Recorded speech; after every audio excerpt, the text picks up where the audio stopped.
Então, vamos ler o verso para memorizar, que já é o primeiro verso mesmo que a gente vai ler. Fala o seguinte, ó.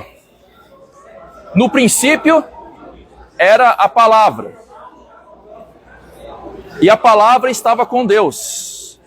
Tá? João capítulo 1, verso 1, tá? E a palavra era Deus. Eu gosto muito do Evangelho de João, porque ele começa bem antes, né? Os outros evangelhos começam lá no nascimento de Jesus, né? Que é algo importantíssimo, né? Só que o Evangelho de João começa bem antes, começa em um momento chamado o princípio. O princípio de todas as coisas. Vocês conseguem imaginar ou falar que princípio é esse? Quando foi isso? Esse princípio, que no princípio era o verbo, será que foi há quantos anos atrás? 6 mil, 7 mil, 8 mil, 10 mil? Quando foi esse momento aí, no princípio? Existe o princípio da eternidade? Princípio da eternidade? Existe esse princípio da eternidade? Quando João fala isso, remete ao Gênesis, né? Que fala no princípio, criou Deus os céus e a terra, né? Também. Então, não existe começo. Acho que a eternidade não é algo que a gente não consegue entender pelas nossas limitações humanas, né? Então, ó, vocês percebem que Deus, ele usa a nossa linguagem para falar com a gente.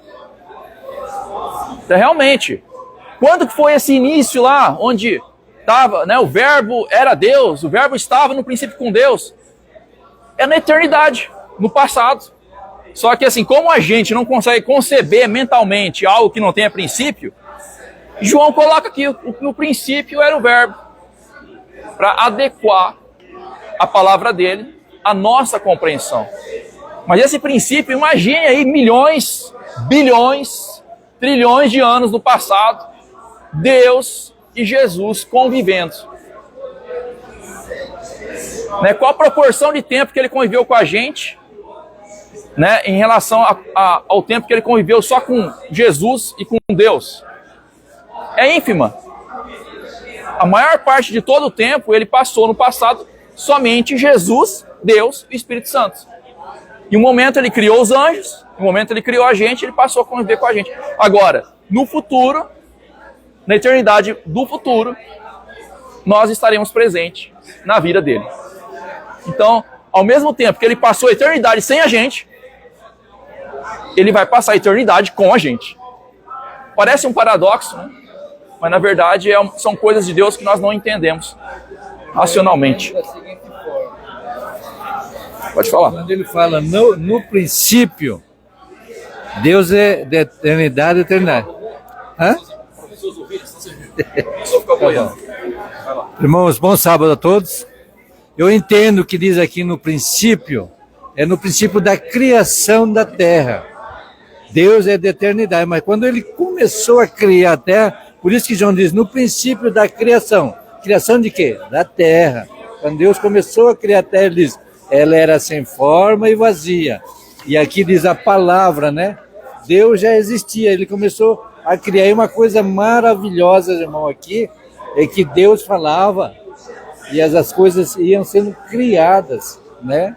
Que privilégio, irmão, nós temos aqui hoje a palavra, irmãos, nos dizendo que Deus criou todas as coisas, criou perfeito, e quando ele ia criando, ele via que tudo que ele criava era muito bom, era maravilhoso, né? Então eu entendo aqui que eles são, quando ele usa a palavra princípio, não é o princípio de Deus, o princípio da criação, quando ele começa a criar a terra. É isso que João está dizendo aqui, eu entendo isso. Não, é legal também, diferente dos outros evangelhos, o João começa de uma maneira totalmente diferente, né? O prólogo do livro. Quando a gente está começando de uma maneira, um prólogo é um resumo. Você está escutando aí? É um resumo do que vai acontecer no livro, para a gente não trazer nenhuma interpretação errada daquele livro que a gente está lendo. E essa interpretação, essa cosmovisão que ele está trazendo também, mostra a magnitude de Deus, que ele sempre esteve presente e sempre vai estar presente no futuro. Então, no princípio, ele estava lá já e vai continuar a estar presente, mostrando toda a trajetória da sua obra. Agora perceba uma coisa, olha, a gente tá com o microfone aqui porque tá passando no Instagram, tá? Só para vocês saberem. Tem acho que 500 mil pessoas, né, assistindo.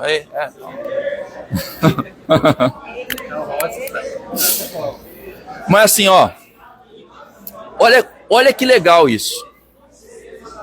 No princípio era o verbo. Por que chama Jesus de verbo? Porque a palavra que criou tudo que a gente conhece, ele criou tudo pela palavra, com exceção da gente. A gente ele criou de uma maneira diferente para mostrar que a gente é especial, certo? Mas o verbo, a palavra, foi o agente que criou tudo, que estava no princípio. E é justamente isso daqui, que a Bíblia chama, né, de a palavra de Deus. Então a palavra, ela era Deus, ela é Deus, e ao mesmo tempo ela está aqui, nesse momento, diante de nós, e nós estamos lendo a palavra de Deus, quando nós lemos aqui, ó, você precisa crer nisso, tá? Quando você lê, não são palavras apenas escritas, como tinta no papel, você está entrando em contato com aquela palavra que criou o universo. Então o poder que ela tem de transformar a sua vida é o mesmo poder que criou tudo que a gente vê. E não é só poder. Você está em contato com o próprio Jesus quando você lê aqui. Porque o verbo era Deus. A palavra era Deus. Se você quer ter contato com Jesus Cristo, é aqui, ó. É na palavra. É por isso que a gente estuda a palavra todo sábado aqui. É até uma contradição, né? Tem gente que fala que acredita em Deus, mas não acredita em tudo que está na Bíblia. Mas Deus é a palavra. Então é uma contradição que as pessoas acabam entrando pelas suas próprias convicções. Ele colocou a essência dele aqui. Se você quer saber, quer conhecer a Deus, saber quem é ele, a essência dele está aqui, nessas mais de 1000 páginas. Então assim, se você quer conhecer a Deus sem se relacionar com a palavra, vai ser muito difícil. Vai ser muito difícil. É possível um índio na Amazônia que nunca entrou em contato com a palavra, né, ser salvo? É possível. Eu creio nisso, tá? Eu creio nisso. Entretanto, é muito mais difícil. Muito mais difícil. Tá? Agora eu queria fazer uma análise aqui. Quer comentar, Tio? Uma análise que ele fala aqui, ó. No princípio era o verbo. Eu vou fazer uma pequena análise teológica aqui, tá, gente? Eu vou bem rápido para não ficar chato, tá? Mas aqui fala o seguinte: no princípio era o verbo estava com Deus e o verbo era Deus. O verbo é Deus. Então aqui tá afirmando que Jesus é Deus. Só que, igual eu comentei no último, na última classe, se você pega a tradução Novo Mundo da Bíblia, que é dos Testemunhas de Jeová, eles traduzem assim: e o verbo era um Deus. Ele fala não, que o verbo era um Deus. Ou seja, a Bíblia dele está com Deus no D minúsculo. Isso, um Deus com Deus, D minúsculo e com um artigo indefinido na frente. Ou seja, Jeová é um Deus criador, é o Deus eterno. Jesus é um Deus criado, segundo eles. Tá? Um Deus criado por Jeová, que criou o universo. E foi criado para nos salvar. Certo? Essa interpretação ela é possível no grego. Ela é possível. Mas ela é pouquíssimo provável. Tá? Porque a palavra aqui, ó, a construção em grego é logos eimi hoteos. Essa é a, tá? Então, o verbo é o contrário. Theos eimi logos, ou seja, assim traduzindo para o português palavra a palavra é Deus é o verbo. Essa é a tradução. Então, assim, você pode entender esse Deus como um Deus? É possível, mas é pouco provável. Por quê? Porque a palavra Theos, ela aparece, 1294 vezes na Bíblia como Deus, Deus mesmo, Jeová. E apenas 14 vezes como um Deus genérico. Então, assim, e essas vezes que aparece como um Deus genérico, é Paulo que ele fala de uma maneira genérica sobre Deus. Como, por exemplo, no momento em que tentam adorar ele, que ele está não sei se é em Tessalônica, eles tentam adorar a Paulo, né? Porque ele tinha feito milagres. E aí fala que eles queriam considerar Paulo um Deus, como se fosse Deus. É a palavra Theos. Ela não se refere a Jeová, se refere a Deus de maneira genérica. Mas você está vendo que a probabilidade dessa interpretação é muito pequena. E se você olhar num contexto como um todo da Bíblia, é claro que Jesus Cristo é Deus. Tá? Se você tira Paulo da Bíblia, a palavra Theos só aparece como significando Deus. Deus, Yahvé, Jeová. Tá? Todo o Antigo Testamento, a palavra Theos significa Deus, Jeová. Tá? Então, por que só aqui, João vai usar a palavra Theos como um Deus? Você consegue ver que é descartável essa possibilidade? De tão ínfima. E outra coisa, se nós cremos que Jesus é um Deus, nós somos o quê? Nós somos monoteístas? Nós somos politeístas. Se nós cremos que Jesus é um Deus e não é Deus, nós somos politeístas. Por quê? Em vários momentos, Jesus foi adorado no Novo Testamento, certo? Adoraram Jesus. E Jesus fez o quê? Nada. Aceitou a adoração. Então Jesus estava... Porque ele era Deus. Porque ele era Deus. Agora, quando João tenta adorar o anjo, o que o anjo faz? Para com isso, gente. Não, adora a Deus. Se Jesus não fosse Deus, ele ia falar o quê? Para com isso. Adora a Deus. Mas não, ele aceitou a adoração. Então você consegue ver que o fato de Jesus ser um Deus menor transforma a gente em politeísta. E acho que a maior implicação de Jesus não ser Deus, Jeová, é que Jeová terceirizou nossa salvação. Falou, eu amo vocês, tá? Eu amo muito vocês. Vocês estão em pecado. Eu tenho uma ideia. Eu vou criar alguém aqui e alguém vai morrer por vocês. Vocês conseguem ver que o amor de Deus se diminui quando você pensa dessa forma? Outra coisa é ele falar, não, eu vou até aí, vou me transformar em carne e vou morrer por vocês. É outra visão. É outra visão. Deus não terceirizou a nossa salvação. Ele mesmo veio e fez todo o trabalho. Ele mesmo levou a consequência do nosso pecado. Para as pessoas que acabam não acreditando, a Trindade é um dos verdadeiros mistérios da Bíblia. Elas não conseguem entender que Deus saiu da forma de glória de Deus e veio para a encarnação humana, veio para sofrer.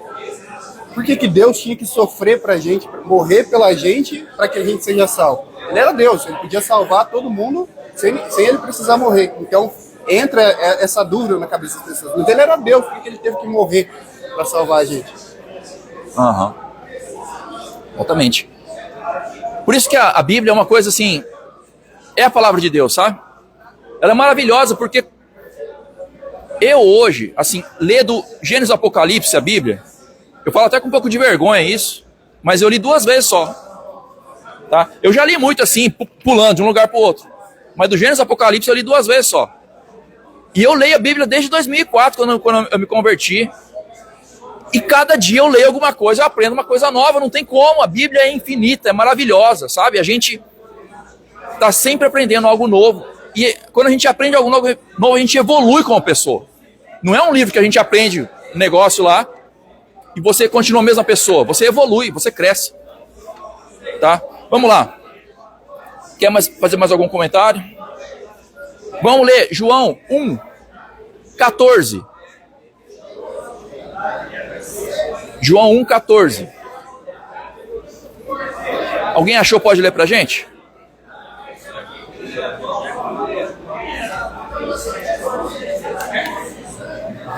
Vai, minha mãe vai ler. E o Verbo se fez carne e habitou entre nós, e vimos a sua glória como a glória do unigênito do Pai, cheio de graça e de verdade. Tá, eu vou jogar aqui uma questão.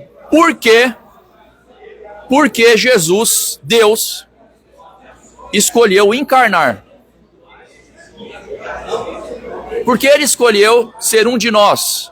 Ele não poderia simplesmente morrer lá no céu mesmo, já que era, né, era para ele morrer. Morre lá no céu mesmo, ressuscita lá no céu, a gente não precisava nem ver. Porque ele teve que encarnar, passar por tudo, toda essa vida, nascer bebê aqui. Teve que Maria limpar, acho que limpou o bumbum dele, com certeza. Né, deu mamão no peito, tudo isso, passou por tudo. Viveu numa família pobre e morreu assassinado, né? E humilhado por nós. Por que ele teve que encarnar?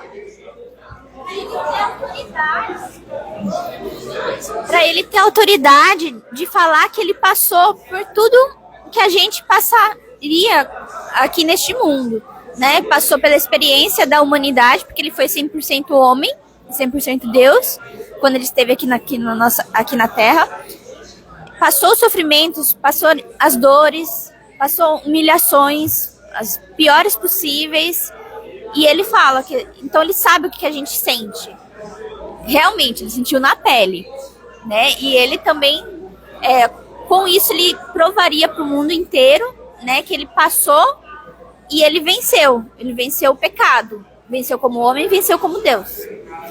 Na verdade, assim, o principal motivo é porque, assim, a acusação principal de Satanás era que a lei de Deus era injusta e não poderia ser guardada, né? Então ele teve que vir como um homem, literalmente, né, encarnado como um homem, sentir as mesmas angústias, frio, as mesmas coisas que o ser humano sente, para provar como um segundo Adão, né, que ele tinha vindo, né, que é possível sim, mesmo com a natureza pecaminosa, né, após o pecado, né, guardar a lei de Deus, que a lei de Deus é perfeita. Então, eu acho que esse foi o principal motivo porque Deus teve que vir aqui como um ser humano para morrer por nós, para nos salvar.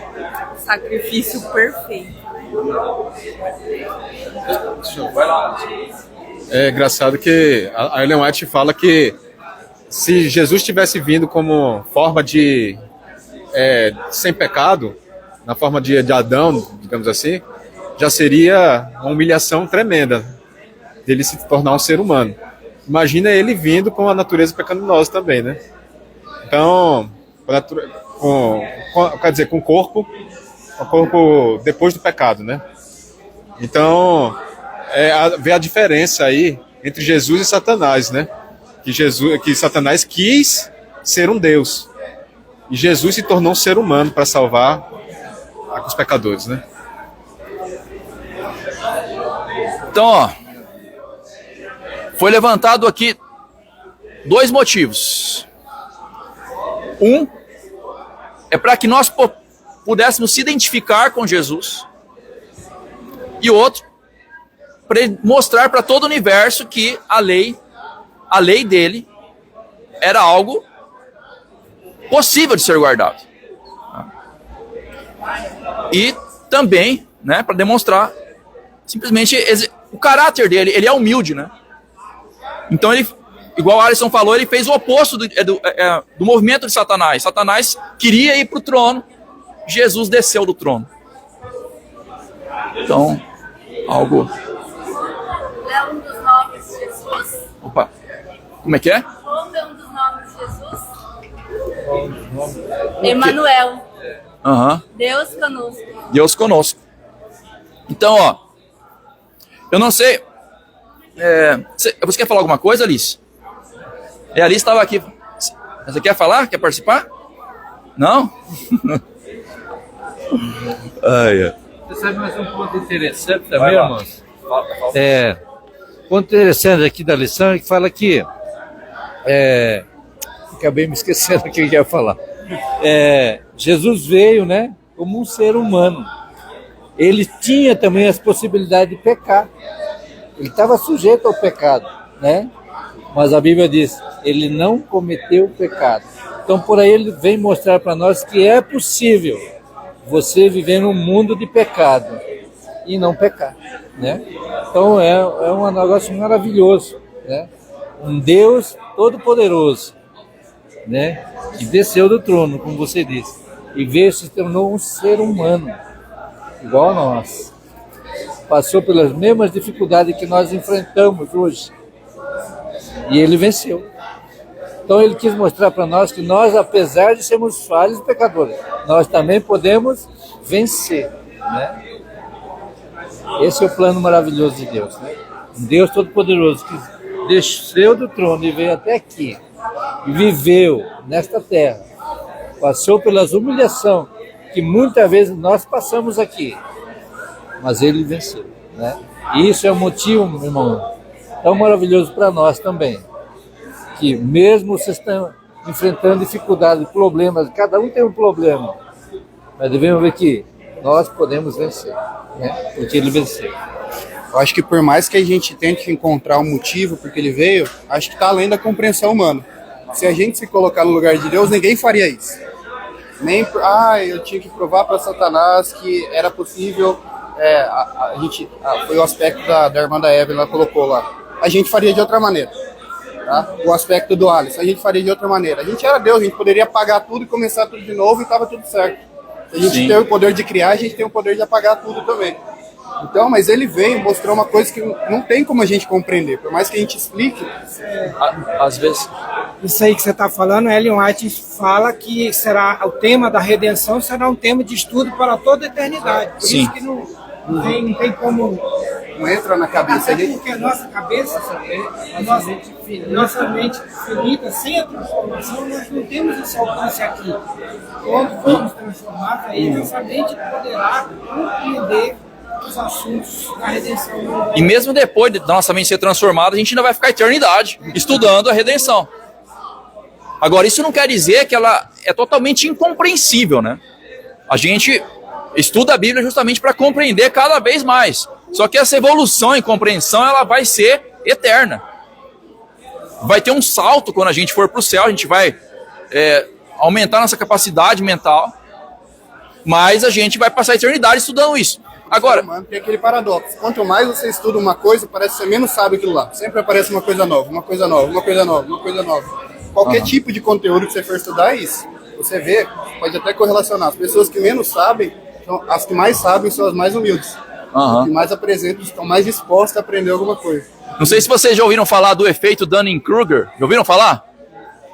Efeito Dunning-Kruger. Já ouviram falar disso? São dois pesquisadores que pesquisaram e chegaram à conclusão de que quando a pessoa começa a aprender algo, ela acha que ela sabe tudo. Ela começa a agir como se fosse doutor, né?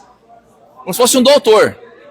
Quando ela começa a aprender cada vez mais, ela começa a ver o quão ignorante ela é e ela começa, vamos dizer assim, a ficar mais humilde. Isso entra até no aspecto da nossa sociedade. Todo mundo é especialista em política, todo mundo é especialista em religião, todo mundo é especialista em tudo.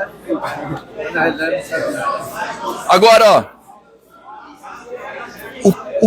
o que eu acho que Deus fez, Jesus fez, né? Assim, tentando trazer para uma linguagem mais próxima de nós. As minhas filhas, quando elas querem conversar comigo, elas querem, por exemplo, interagir comigo, a Esther começa a falar aqui do meu lado e fica... Eu não consigo nem entender direito o que ela está falando, mas ela desembesta de falar, gente. Vem, fala. Se eu quero interagir com ela, o que eu tenho que fazer? Abaixo. Aí eu sento, brinco com elas, as brincadeiras que elas gostam de brincar. Jesus, ele fez justamente isso, né? Ele desceu para o nosso nível, para que então ele pudesse interagir melhor com a gente, e a gente pudesse sentir mais próximo dele.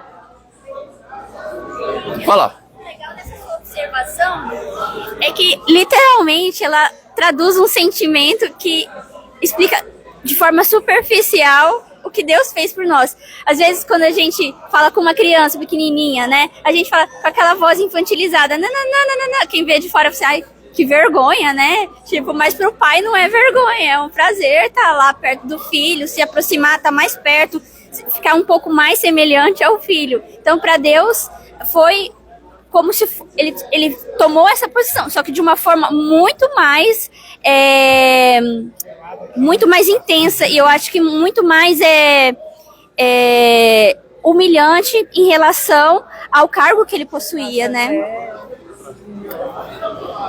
Porque pensa, a gente às vezes entrar no raciocínio da criança é algo chato, não é?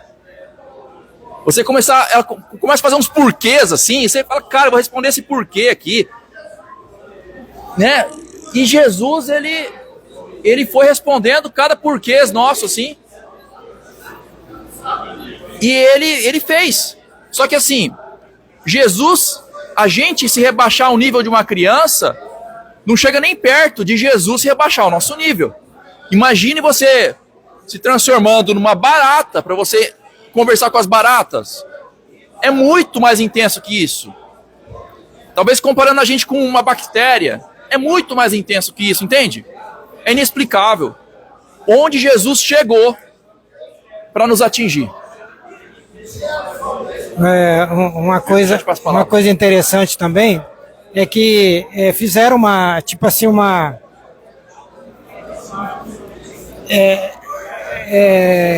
é como se chegasse no céu e alguém dissesse assim, chegou ali no céu tal, e alguém procurasse por Jesus, né? Aí um anjo dissesse assim que Jesus, não tem nenhum Jesus aqui não, isso foi só uma história. Aí a pessoa fica decepcionada, né? Porque tudo ele fez na terra para encontrar Jesus. A Bíblia fala que o desafio da Bíblia é para que te conheçam a ti, né? A Jesus. É como você ir numa festa e você não tem ninguém, você só vai se sentir à vontade quando aparecer alguém que você conhece. Aí você apareceu ali, o anfitrião ou alguma pessoa que você conhece. Agora você relaxa, você vê, pelo tempo. Agora eu tô localizado aqui, porque tem uma pessoa que eu conheço. Então, ter o céu sem Jesus, né? Ter a própria vida da gente aqui na Terra não tem graça, né? Sem Jesus. Então, Jesus, eu vejo João apresentando Jesus como um ser principal e sem ele não tem graça para nada. Sim. A nossa maior motivação para estar no céu é Jesus, né? Seu Raul, você queria falar alguma coisa, Raul? Você falou ali da barata.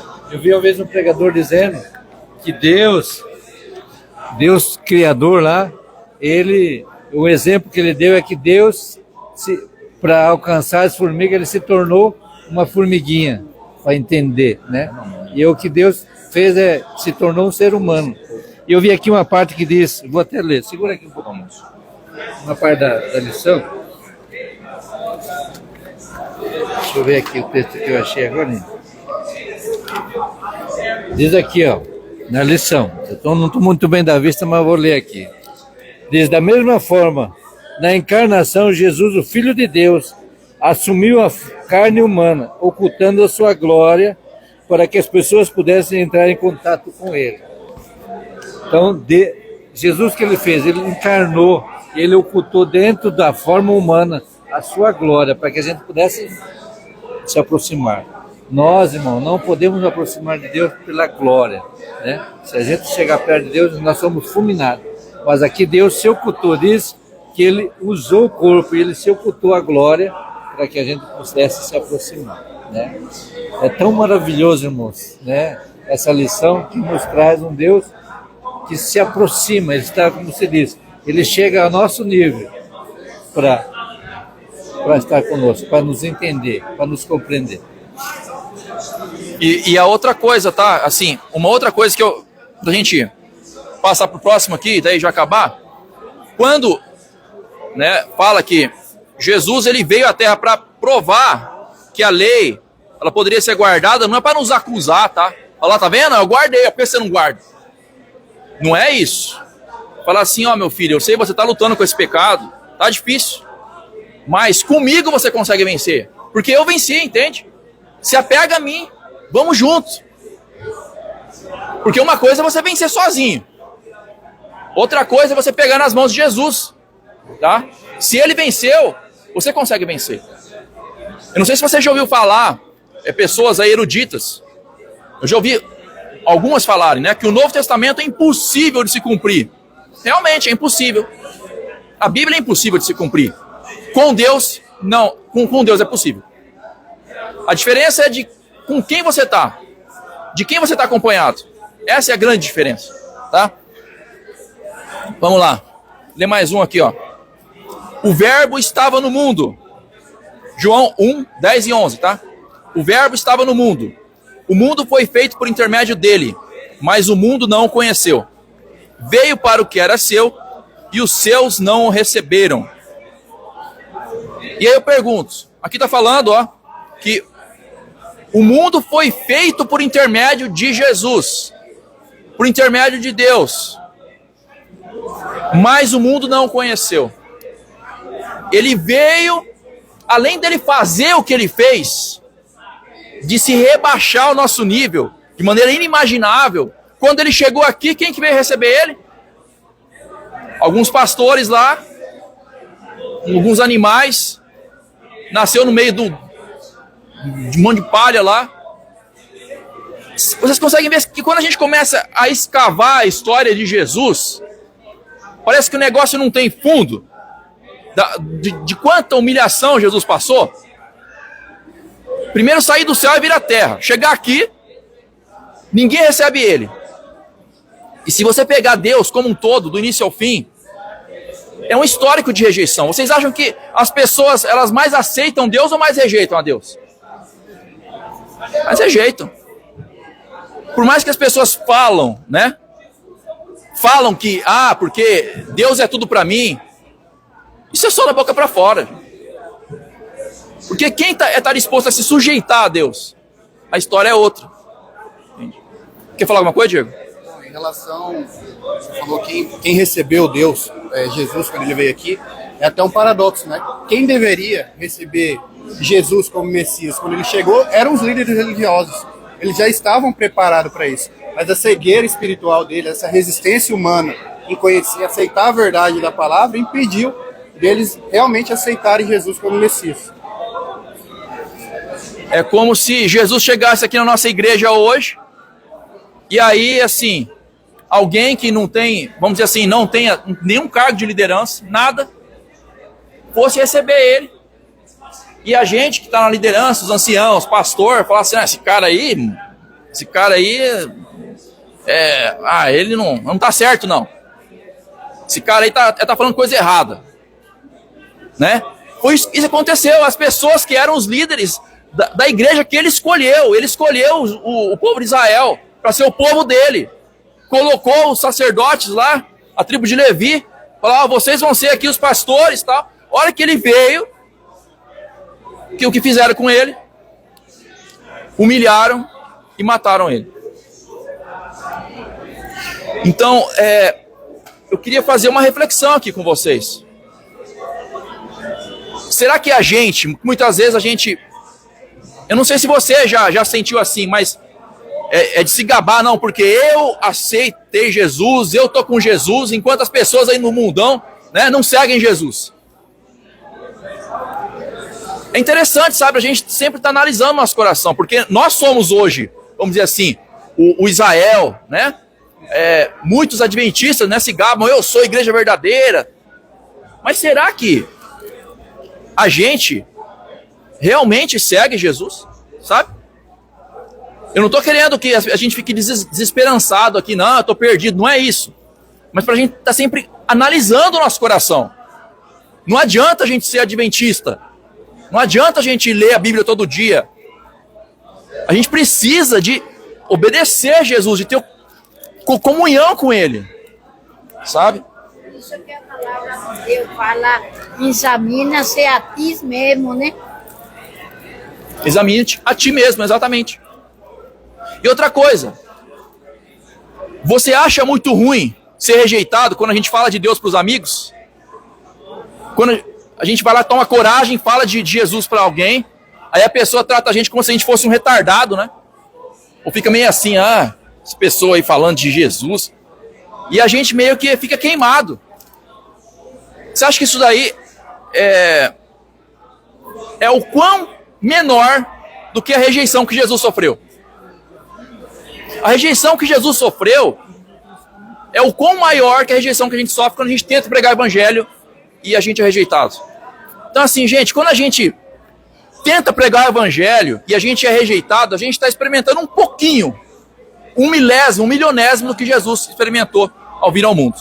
Tá? Então, não tenham medo de serem rejeitados. Falem de Jesus, porque Ele não desistiu da gente, a gente não pode desistir dos filhos dele.